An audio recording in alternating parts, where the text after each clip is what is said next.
The Super C is my snowplow tractor. We got a couple of inches of snow the first time I'm going to try plowing with it this year.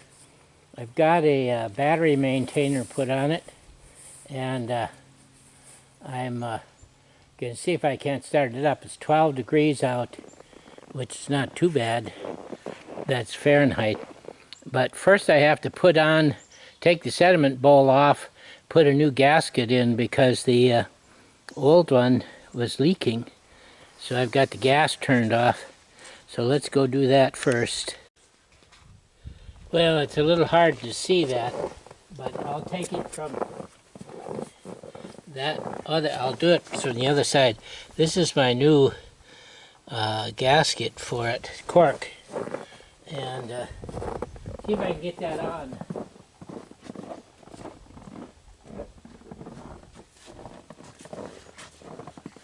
It's cold out here, and I just put a plastic glove on my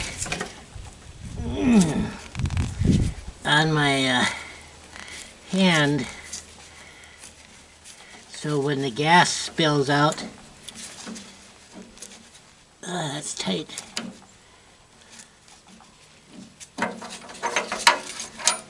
As it did, and I put the new gasket in. There was a rubber one in there, but it didn't work.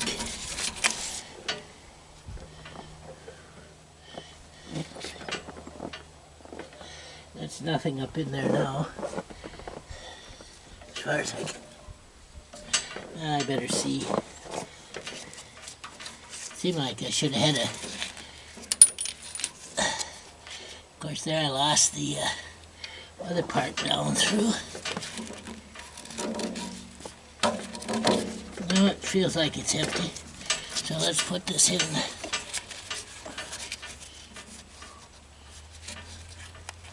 Shoot, did I get one that's too big? Nope.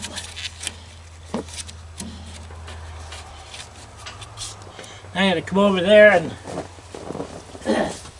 pick up the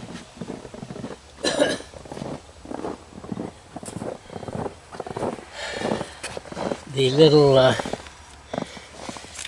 hanger.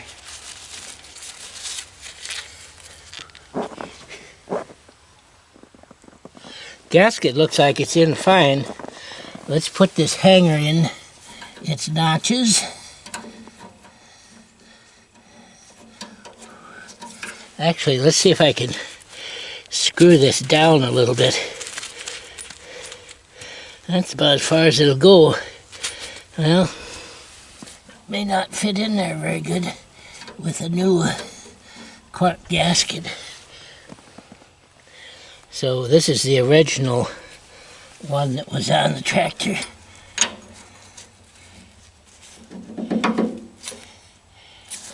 Tight. There. Now let's see. I haven't tightened it up, but let's just see if we can get some gas to run into it and how much spills over. A little bit of sediment in the gas. Well, it's not spilling, so that's probably tight enough.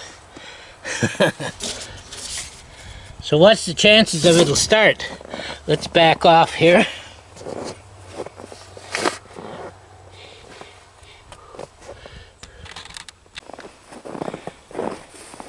So I'm going to try it with the starter. Gas is on. Sometimes I put a little starting fluid in it. Okay, neutral.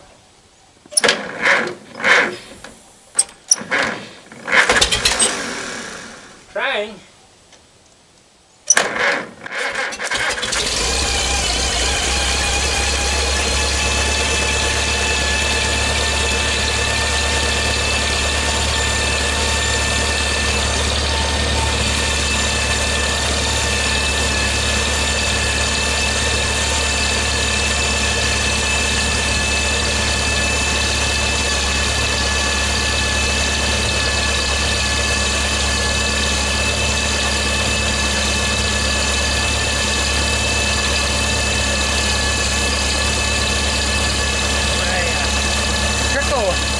battery maintainer.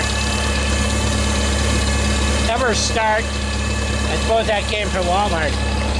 6,000.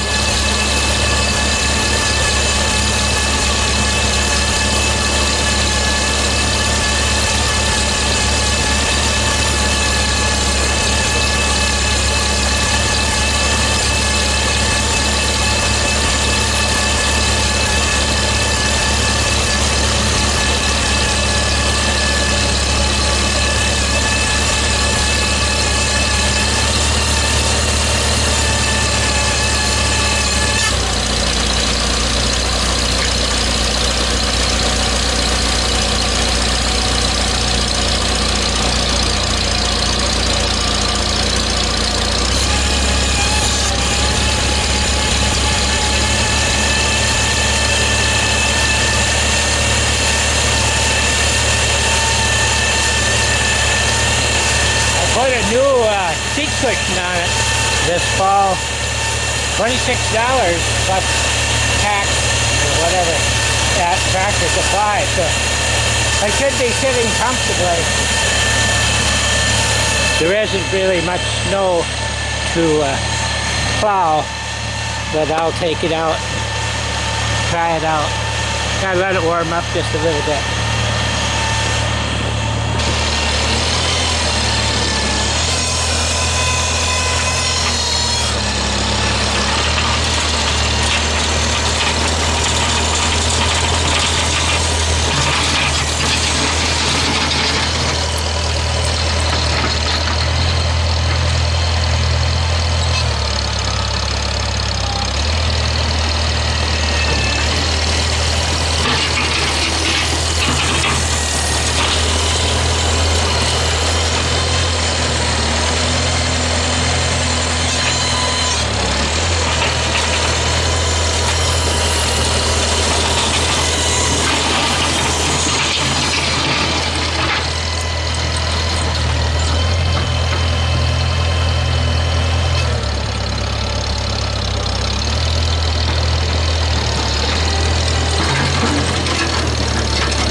The snowplow is off of an old Jeep. The blade is, and that the framework was made, and it hooks to the plow bracket on the Super C, and then it lifts with the touch control. I got the blade sitting straight right now, but I should probably put it at an angle. I'm just going to take a sweep up and down.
got plowed decent. Wasn't very much snow, but I parked the tractor over in between the two sheds over here because then it gets sunshine on it. Had parked it where it was in the shade, and in the winter sun helps. It killed at the end of the driveway, and I had to start it. I had to run with a choke out part way because the gas tank has got sediment and it plugs up. And when it gets really bad, I take the sediment bowl off and I have a rubber hose and I blow up through into the tank and clean it out, and then it runs a while. But I need to get one of the sediment bowls with the screen on the top so I don't have to do that. It killed right when I was in the main road out there, which is always embarrassing. But it started up and I ran with the choke out, so that got me back. I got the tractor parked between the main barn and the youngstock barn. My winter project is tearing off the old rolled roofing off of this 1956 building, boards underneath, and re-siding it with metal.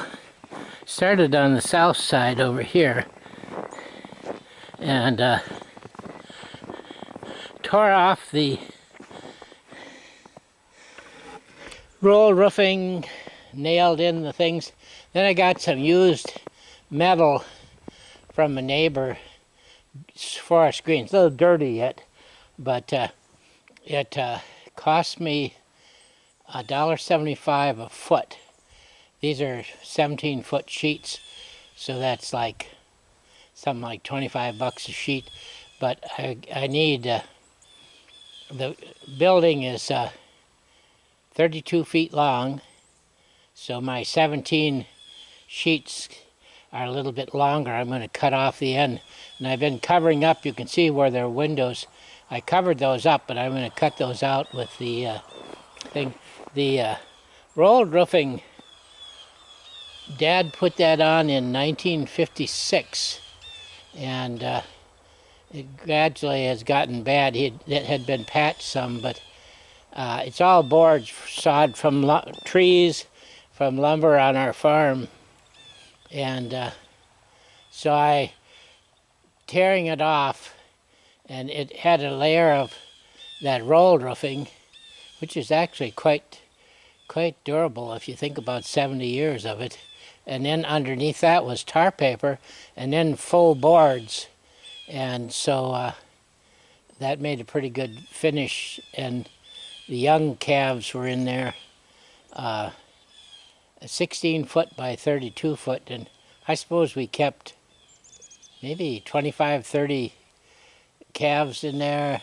Well, Dad had about 24 cows, so say 24 calves, and then maybe some yearling in here in the 50s and early 60s. But then we bought a second farm where we had a full barn there, and then we could keep most of them up there and just the calves here. This is the farmyard. The barn over here had the Amish out and put a new roof on it in 2017, and it was about 1916 barn or something like that. And when Dad bought it in 41, the lower part of the barn walls had kind of rotted out. They were wood, so he rebuilt it, put in new foundation, new floor, and these glass block windows, as well as the cinder block. I believe they're 12-inch cinder blocks, because they were a little bit more air in them and a little less, more insulating than wood is. So anyway, I had the Amish put on this roof, and then they also put on the end back here by the silo, the metal on the end. I haven't finished up there. And the silos, there were two set that far apart because Dad thought He'll expand the barn, knock this silo down, and move it on out to the second one, but never did that. Now I'm looking out over the field, and way in the distance is, you probably can't see it, but are some turkeys. I turned the 40 acres in here, the 3 acres of fields. Last summer I planted it all into prairie seeds under a CRP program, and oats came, and let's see if I can't, the turkeys have just gone over the hill. Anyway, this is the end of the barn. The milk house over there also had got a new roof.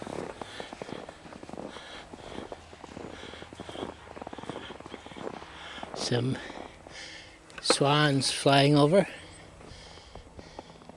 Anyway, the whole bunch of birds, and those are mourning doves that are, I put a bunch of brush out here and they like that. Anyway, so those fields out there are all stubble from some weeds, some new milkweeds coming. It was all planted in late June, and so I didn't get too much start, but I used a cover crop of oats, and then I clipped it in mid to late August, or mid-August, to get the weeds down a little better. And then oats came back. It was up and headed, but it came back after I clipped it off, and it was warm enough this fall so that actually headed out again and got ripe. And so now I see the turkeys come out in there and eat some of that oats, and some deer. And of course the field across on the neighbors was corn, and so there's a lot of corn. When they combine corn, there's always ends. So the turkeys eat a while on oats, and then they go over and have some corn. And that was a pheasant squawking. They like the cover too. Down below the hill is a swamp, and that on both sides of the road here, that swamp was 150 years ago, or maybe less, was a cranberry bog. Behind that hill over there is Bass Lake, and a little bit to the north edge here is where Bass Lake drains, and they use that to flood this marsh down here. And it was cranberries for a while. It got so dry in the 1930s that they farmed it. They cut it for hay, and they burned it off to get rid of the brush, and then they raised potatoes. A guy had Nelson, who'd lived here, said, on that swamp. And then when we had cows, it was eaten down, because by fall it would get kind of dry, and then it would they could eat everything down. But we haven't had cattle in here since 1985, so it's kind of grown up to a little brush. And across the road, a few tamaracks in there, so it's changing. Some willows in there too, as we don't pasture things. The neighbor's hillside used to be pastured. You can see across on there some of the deer trails that come down through there. Yeah, I've got 3 years, it said, to get my prairie established. So we'll see what it's like. I have to mow it every August, or else burn it the first couple of years, and then we just keep the brush and stuff out. But I get paid not to farm it, so that'll be interesting to see what happens.